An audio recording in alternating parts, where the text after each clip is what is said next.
ese era el primer punto que quería que revisáramos, ¿vale? O que por lo menos contáramos. Cómo la teoría pura del derecho quería acercarse a los postulados del positivismo lógico. Es decir, cómo el positivismo lógico le sirvió de supuesto para el desarrollo de una ciencia del derecho.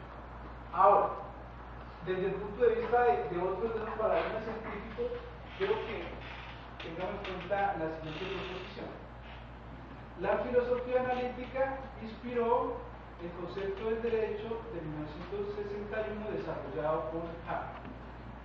Hart fue profesor de Oxford, estudió en Oxford. Cuando estaba en Oxford conoció a Austin y conoció a Wittgenstein. Austin es conocido por un escrito, entre otros, muy famoso que se llama Cómo hacer cosas con palabras. Austin, de cierta forma, la tesis principal es la siguiente. Cuando uno habla no solamente transmite palabras, sino transmite otras cosas. Entonces dice, de forma escueta, sin hacer algo más profundo, él dice, todos los mensajes tienen tres partes, una parte locucionaria, una parte ilocucionaria y una parte prelocucionaria. La parte locucionaria es el contenido semántico del mensaje, qué es lo que el mensaje dice. La parte ilocucionaria es lo que se hace con las palabras. Si alguien le dice, o el clásico ejemplo de un sacerdote en la iglesia que le dice a un niño, yo te bautizo. No solamente le está diciendo que lo está bautizando, sino que también lo está bautizando, está haciendo algo. O cuando alguien dice, yo prometo hacer tal cosa, o yo acepto, esa es la parte ilocucionaria. La parte locucionaria, repito, es el mensaje. La ilocucionaria es lo que se hace con las palabras. Y la prelocucionaria es la emoción que transmite. Entonces, Austin, al estudiar esto, en cómo hacer cosas con palabras, que son las conferencias que él dio en Brasil, dice lo siguiente. Podemos hacer ciencia, y ahí viene el aporte de Wittgenstein. Podemos hacer ciencia si vemos cómo la gente utiliza las palabras. Una forma de hacer ciencia es ver cómo la gente utiliza las palabras, porque las palabras transmiten cómo se comportan las personas o cómo se comportan los agentes. Entonces, haciendo un análisis de cómo usan las personas las palabras, podemos desarrollar una teoría científica. Entonces, Hart era de Oxford, estudió en Oxford y trabajó en Oxford. Allá conoció a Austin y a Wittgenstein. Entonces, quiso desarrollar una teoría jurídica teniendo en cuenta esa filosofía analítica. Entonces, contrastamos los postulados. Decíamos, Kelsen quiso imitar o quiso tomar los presupuestos del positivismo lógico. Austin quiso tomarlos de la filosofía analítica y se dio cuenta de que se podía hacer ciencia o desarrollar investigaciones teniendo en cuenta cómo las personas utilizaban las palabras. Si yo estudio cómo las personas utilizan las palabras, pues puedo determinar qué significa esas palabras. Entonces, eso fue lo que quiso hacer él en eso. Estudiar qué significaba para la gente derecho y responder con base en eso qué es el derecho. Entonces, yo estudio cómo en la práctica jurídica se utiliza la palabra derecho, puedo entender qué o cómo utiliza la gente la palabra derecho y cuáles son los componentes del derecho. ¿Sí me hice entender en la afirmación? Entonces, de ahí viene lo siguiente. El libro El concepto del derecho es un libro de sociología jurídica. El concepto del derecho de Hart en 1961, que fue traducido por Carlin en 63, es un concepto de sociología jurídica. Quiere establecer un concepto general del derecho con base en cómo las personas utilizan la palabra derecho.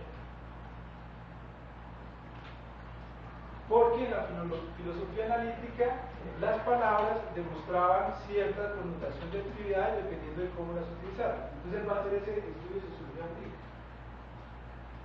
De cierta forma,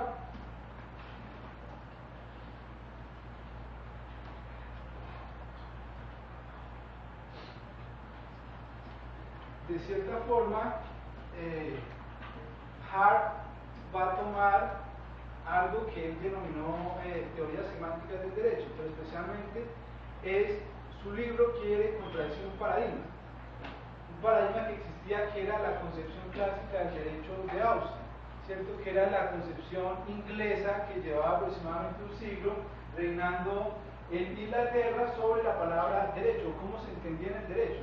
Yo sé que ustedes muchos han escuchado ya esa concepción de Austin, que esa concepción de Austin sobre el derecho es que el derecho son órdenes respaldadas con amenazas que son habitualmente obedecidas en sociedad. ¿Qué sucede?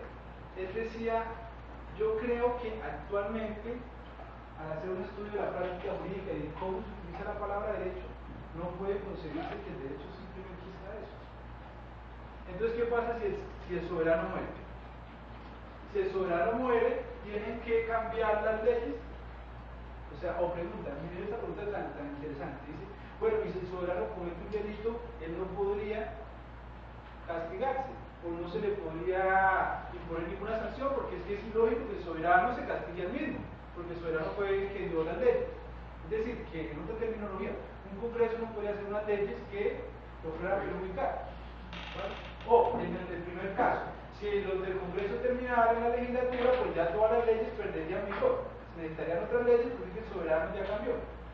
Entonces dice, bueno, pero es que todo esto me parece que esa concepción de Austin no define muchas cosas. Entonces voy a hacer la práctica jurídica, el análisis sociológico para demostrar que eso no es así. Entonces hace la investigación y se plantea tres preguntas principales pues, para el caso que tenemos ahora. Primera, el derecho es cuestión de reglas. Segunda, la relación del derecho y la moral. Y tercera, la discrecionalidad judicial.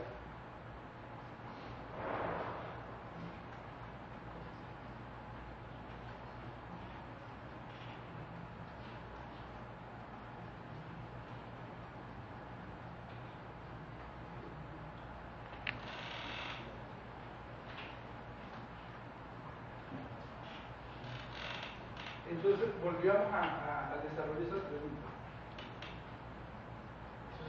Él decía, el derecho es cuestión de reglas, con ejemplos que les planteaba, ¿qué pasa si el soberano cumple las reglas? ¿Qué pasa, por ejemplo, si el soberano cambia? ¿Qué pasa, por ejemplo, si los particulares quieren imponerse reglas a sí mismos? ¿Cuál es la función de los jueces para resolver conflictos si el derecho solamente da reglas para que sean cumplidas, pero no dice quién las debe cumplir? Entonces, si ustedes ven, estas preguntas quedaron armadas de la siguiente forma. Si yo me pregunto, si las reglas o si los particulares pueden interponerse obligaciones a sí mismos, estoy respondiendo un tipo de preguntas. Así me pregunto qué pasa si las reglas cambian. Así me pregunto cómo puedo identificar las reglas que pertenecen al ordenamiento jurídico. ¿En qué sentido? Les voy a decir. Él establece que ustedes conocen esta parte, que él da dos tipos generales de reglas, las reglas primarias y las reglas secundarias. Las reglas primarias siguen siendo la concepción clásica de Austin, órdenes respaldadas por amenaza. El ejemplo más clásico de esas consideraciones son las reglas o las normas de tipo penal, que están formuladas mediante una proposición hipotética, si tal cosa, tal orden, que asesine irá a la cárcel, que robe irá a la cárcel, que mate irá a la cárcel, bueno, etc. Esas son reglas de carácter primario. Pero las reglas de carácter secundario venían a responder las preguntas que yo les estaba tratando de efectuar, que son similares a las que él estableció para hablar de las reglas secundarias. Entonces, en las reglas secundarias, él va a hablar de tres tipos diferentes de reglas. ¿Y qué va a decir? En esas reglas secundarias va a decir lo siguiente. Pueden ser reglas de adjudicación, reglas de cambio y reglas de reconocimiento. Las reglas de adjudicación son reglas que le permiten o que dan la potestad de los jueces para que decidan los litigios. Porque en la concepción de Austin no habría reglas de adjudicación. Entonces esas reglas de adjudicación responderían a esa pregunta, que vendrían siendo reglas de potestades a los jueces para decidir litigios. O vendrían en segundo lugar las reglas de cambio. Reglas de cambio que son potestades a efectos de hacer la renovación en el derecho, a efectos de que los particulares puedan imponerse obligaciones a ellos mismos, etc. Entonces, retomamos, reglas de adjudicación, dan las potestades a los jueces, reglas de cambio, da potestades a efectos de pronto variar el derecho, de regular de forma diferente. Y la tercera regla... Ahí encajaría la supernorma supletoria. ¿Señor? Todas las que fabrican de la naturaleza reglas supletorias. Sí. O simplemente las mantiene el legislador. Pues es que no quiero ahí, pero podríamos hablar de que existen como son esas reglas, las reglas secundarias son metareglas, son reglas acerca de las reglas primarias. Entonces, si hay una regla que dice lo que usted dice, doctor, en caso de que haya un vacío en la ley, mírese de esta forma, sería una metaregla que sería una regla secundaria, ¿vale? Porque dice algo acerca de las reglas primarias. Y el tercer tipo de regla sencillo, el que referíamos era el de las reglas de reconocimiento, ¿vale?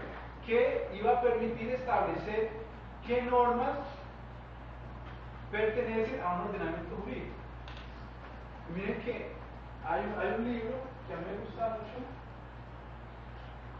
que se llama El concepto y la validez del derecho.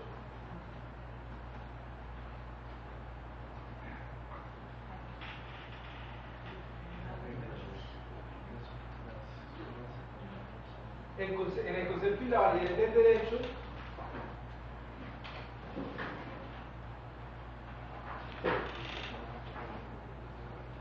el concepto y la validez del derecho por favor, se hace un paralelo muy interesante entre la regla de reconocimiento de Haar y la norma fundamental de Kelsen, ¿cierto? Y mire que la principal, tiene unas características similares, es una regla última, la regla de reconocimiento es una regla última, es una regla de tanteo, es una regla que sirve para determinar el derecho válido y el derecho no válido, y la principal diferenciación que da Lexi en ese libro para distinguir entre la regla de reconocimiento y la norma fundamental es que la regla de reconocimiento es cuestión de hecho. No es un supuesto lógico, sino es cuestión de hecho, que puede verse en la práctica jurídica. De ahí se denota lo que referíamos, el tinte sociojurídico del tratado del concepto de derecho. Pero perdón, discúlpame, esa sería una de las diferencias entre la regla de reconocimiento Y la norma fundamental. La principal diferencia es esa. Que mientras en la regla de reconocimiento es fáctica. Fáctica. La norma fundamental es hipotética. O sea, la una es del ser y la otra es del deber de lo que debería ser el derecho. Pero esta norma fundamental de todas maneras también no está muy sobre la ley y estaría dada en no puede ser promulgada cumpliendo por la persona que tiene órgano que está legitimado para hacerlo y cumpliendo todos los procedimientos señalados en la propia ley para poder ser estudiado válidamente. Es que miren la siguiente pregunta que se hace que, bueno, ¿qué le da validez a las leyes? Va a decir, no, pues hay un procedimiento, unas reglas que dicen cómo se debe, que están en la Constitución. Luego me preguntan qué le da validez a la Constitución. Entonces dice una regla de reconocimiento, perdón, una norma fundante, y lo que la norma fundante no es la Constitución. Si la norma fundante es una norma que dice que debe obedecerse o es obligatorio lo que dice la Constitución. Pero alguien podría preguntar, y bueno, ¿y qué le da fundamento a esa regla fundante? Para no llegar a un camino hasta el infinito. Entonces dice, esa norma fundante no tiene fundamentación, sino acude, como bien kantiano, a la teoría de Kant para decir es un presupuesto lógico necesario, o un presupuesto lógico trascendental. Un presupuesto lógico trascendental en la teoría kantiana lo que dice es que algo es porque debe ser. O sea, si eso no se da, no existe. Por ejemplo, él dice, hay ciertas, en un ejemplo de Alexis, él dice, si no se cumplen ciertas reglas de comunicación, no se puede dar la comunicación. Es que sucede unas reglas de comunicación, porque son un presupuesto lógico trascendental de la comunicación. Entonces, ¿qué pasa con esa norma fundante que es un presupuesto necesario para la validez? Sin él no se podría dar la validez. ¿Vale? Entonces, ahí viene siendo la diferencia entre la norma fundante y la regla de